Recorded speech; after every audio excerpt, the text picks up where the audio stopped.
In today's lecture, I'm going to talk about monosodium glutamate, or MSG as it's more commonly known.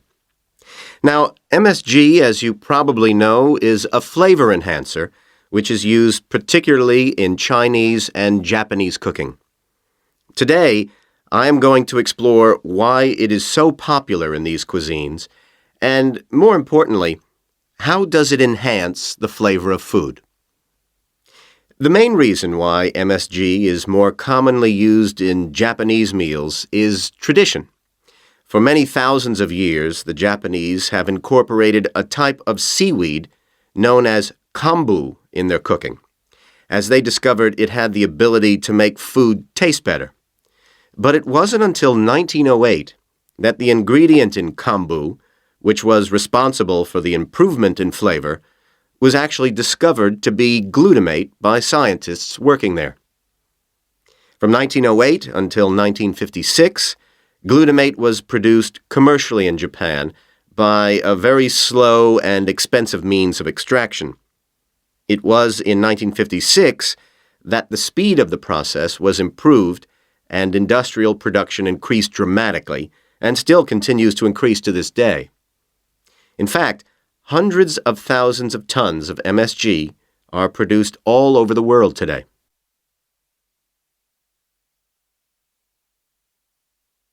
So what exactly is MSG?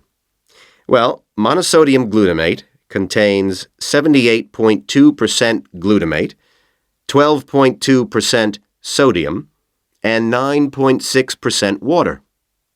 Glutamate is an amino acid that can be found naturally in all protein-containing foods.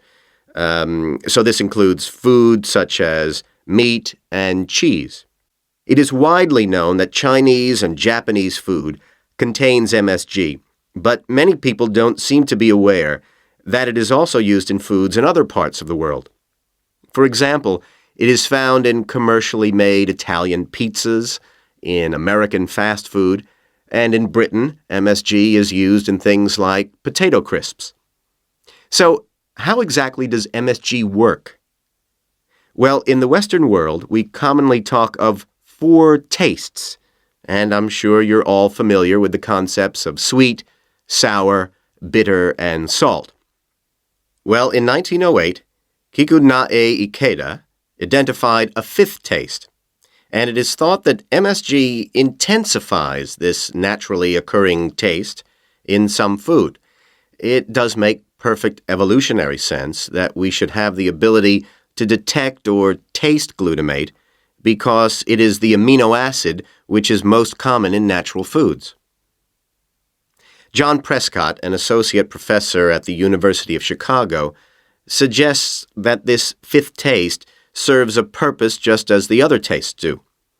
He suggests that it signals to us the presence of protein in food, in the same way that sweetness indicates that a food contains energy-giving carbohydrates. Bitterness, he says, alerts us to toxins in the food, while sourness warns us of spoilage, and saltiness signals the presence of minerals. So, what else do we know about this 5th taste?